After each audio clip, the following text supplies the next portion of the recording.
Hey everybody, welcome to the Tiny Studio. I hope that you're having a great day. I'm having a pretty decent day. Yes, I am. But I'm noticing that there are some clouds, gray clouds coming in, and this is the rainy season here in Florida, so you might hear some thundering, but hopefully um this won't be a long video. So, hopefully, the gods will not congregate while I'm making this video, okay? Let's pray on that. All right, so this video, of course, is a Dreadlock love video, baby. You know what time it is. I'm celebrating 20 years as a Dreadlock diva, Locknista queen. Happy anniversary and happy birthday to my locks. Yay! Yay, yay, yay, yay, yay. So, this video is for those of you who have asked me questions about what to do when you have a flaky scalp. Now, I have been sitting on this question because as a loctician, or I should say as a former loctician, that conversation has many different levels, and I should say that question has many different components to it, levels to it. So I want to present the best information that I possibly can to the person, to the visitor of the Tiny Studio who asks that question. Okay, now here is a disclaimer. The disclaimer is that I am not a medical doctor. That's number one. Well, that's number one. And part of that number one, a point, is please consult with your primary physician on any medical issue that you may be concerned about or may be dealing with. Let's always start there with that. Yes. All right. So, what to do if you notice you have flakes in your scalp? What are those flakes? Now, usually when we talk about a flaky scalp, we automatically go to what? Dandruff. Because, the dandruff shampoo business, they make a lot of coins, buddy. I mean, let's face it, I grew up in the 70s, so Head and Shoulders, that was a constant, that was a commercial in constant rotation, especially during the American Bandstand. They must have had an exclusive contract with Dick Clark back in the day. Who made who makes Head and Shoulders, or who made Head and Shoulders back in the day? Was it Procter and Gamble? I don't know, but I'm gonna tell you what, you could count on Head and Shoulders being one of the commercials featured on the American Bandstand. So it's obvious that a lot of people suffered from a flaky scalp or dandruff, as we have known or come to know a flaky scalp to be. It's dandruff. But there are other reasons you could possibly, or a person or individual could have a flaky scalp. Now, we're going to talk about it today in this very short video. But remember, as I said, and I am going to continue to say this, that with anything that's out of the normal that occurs on your person, on your body, you should always go check with your primary care physician or your primary medical doctor or your holistic practitioner, if you are a person who is into holistic medicine, go see someone who practices that or who also practices medicine, and let them know what your concerns are and get tested, and then you will know exactly what you have. Because when it comes to a flaky scalp, you can have several different conditions going on. Yes, you can. Now, what are the signs of a flaky scalp? Or what's the difference between having a flaky scalp that is, what's the difference between dandruff? What's the difference between dandruff and having a dry scalp? Because usually, as a lactician, what I'm going to say to you, I know what the signs are, but usually we sometimes automatically think that our flaky scalp is a result of dandruff when it could be something else, right? Yes, because dandruff and a dry scalp have the same elements to it. First of all, the first element is, of course, the flakiness, right? Yes, yes. And that is why sometimes we get confused on what's really happening with our scalp. When we see flakes, we immediately think that we have dandruff when we could, in fact, have a dry scalp. So let's talk about it.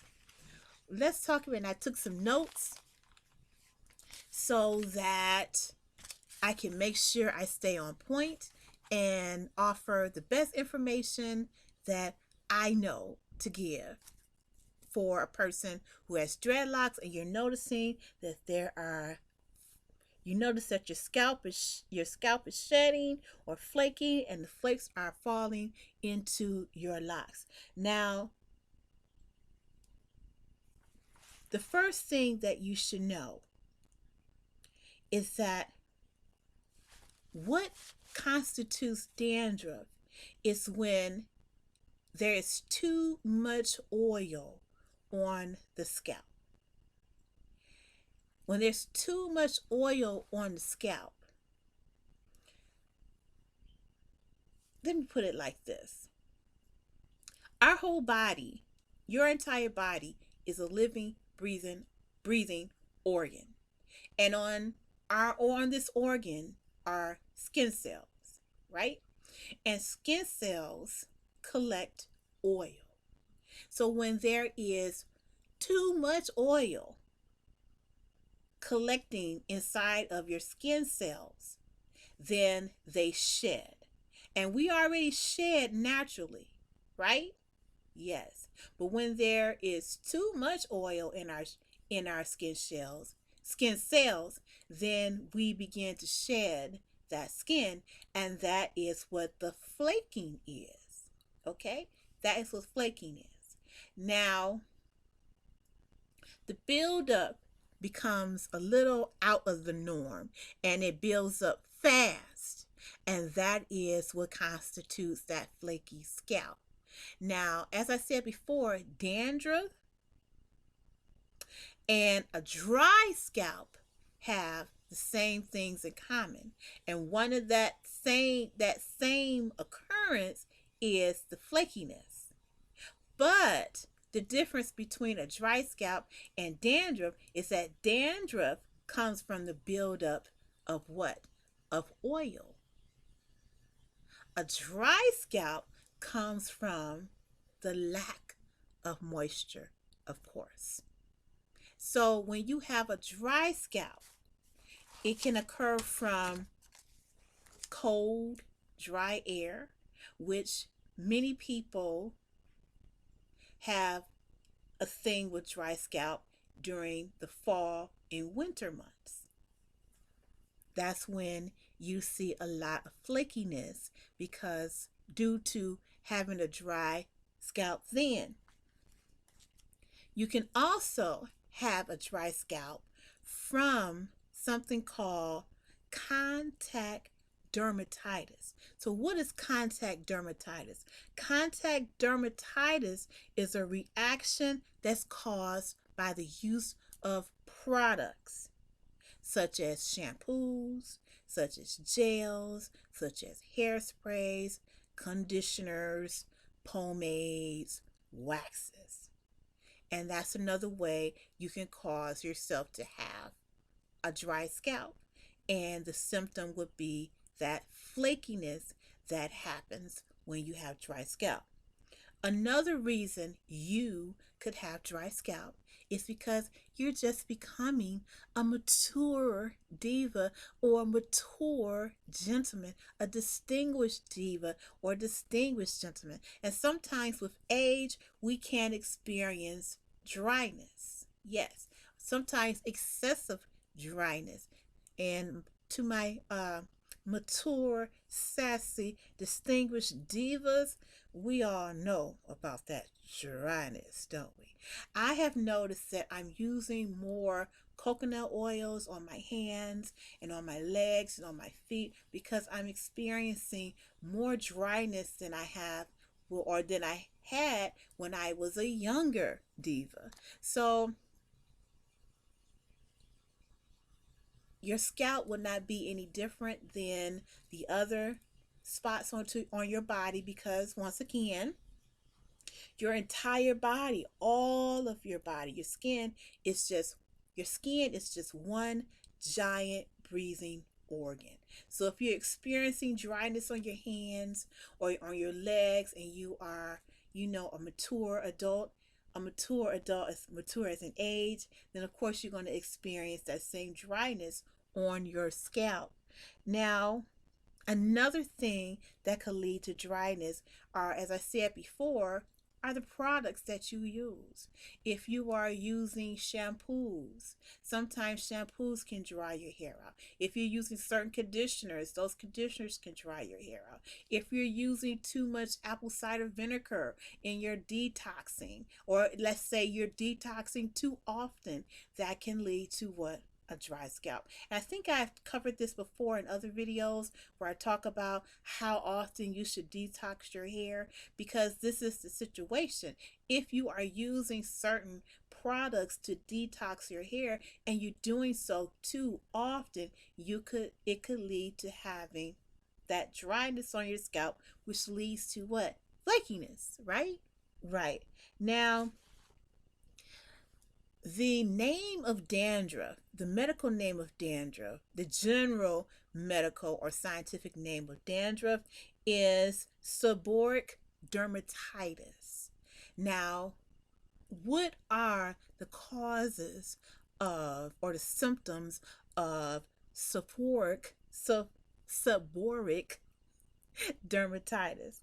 Well, sometimes the symptoms could be once again, too much moisture, too much oil collecting in the your skin cells on your scalp, or wherever you have hair. And what happens is that, as I said before, we normally shed skin cells. But when you have this type of dermatitis, when you have that, you begin to shed more than normal. And then that oil, it begins to build up. It builds up quickly and then you shed. Now listen, you can have dandruff not just on your scalp, but wherever you may have hair. So you can have dandruff in your eyebrows. I've seen that. You can have dandruff in your ear if you have hair in your ear. You can have dandruff under your arms. You can have dandruff in your groin area. It's true. All of those places you can have dandruff. If you grow hair, if you're a dreadlock gentleman, you have hair on your chest, you can get dandruff from your chest. If you have hair on your back, you can get dandruff on your back. All of those places you can possibly have dandruff. right? So you know, if you have dandruff under your armpits and on your chest and your back, then you know that 9 times out of 10 it's coming from the products that you are using that's creating that. Now, sometimes a fungus by the name of Malassezia, and that's spelled Malassezia, Malassezia. Sometimes that fungus can be on your scalp, and this fungus triggers dandruff. So if you believe that you have dandruff, and so let me just differentiate how you may know that you have dandruff and how you may know you have a flaky scalp, because a dry scalp, because that's important. So the difference is that with dandruff you have large oily flakes, and they can sometimes be yellow. But then with a dry scalp, you may have dry, smaller flakes. Okay? So the similarity between dandruff and dry scalp are going to be flakes, of course, falling flakes, and it's also going to be an itchy scalp. Now, there are things on the market that you can use for dandruff. And even if you have locks, you will probably need to use some medicated dandruff shampoo on your locks if you have dandruff. If you have a dry scalp, there are some things that you can use as well. So with a dry scalp, you just need moisture. So what I would suggest is some rose water spray, and you can get that from your local health food store, or you can go on to Amazon and you can buy rose water. I would say rose water with a little tea tree oil infused within it, or some eucalyptus oil or some peppermint oil. You could put that inside your spray bottle, and then you could spritz it on your scalp. And that right there will help eliminate the dry scalp and bring moisture and life back to your scalp. If you notice that your dandruff is a little bit more intense, then perhaps you will need to visit your primary care physician and get a referral to a dermatologist. And that dermatologist will be able to decide what you actually have, what type of dandruff you have, if you have dandruff, and they will also be able to decide whether or not you have something more than just dandruff. You may have a case of eczema, and you may also have a case of psoriasis. Because with psoriasis, you have what? You have flaking and you have itching. And I have eczema, and I know all about the flaking and the itching. So you may have to go and see a dermatologist to specifically find out whether or not what conditions you may have. If you notice that you have some itchiness, you have redness, you have blotchiness of skin, you have excessive flaking, that's probably what you will have to do. So I hope that this video was able to give you a little foundation on things that could be going on with your flaky scalp. And it's not all the time a situation where you should fret or think about, oh, I'm going to just go ahead and I'm going to cut my locks off.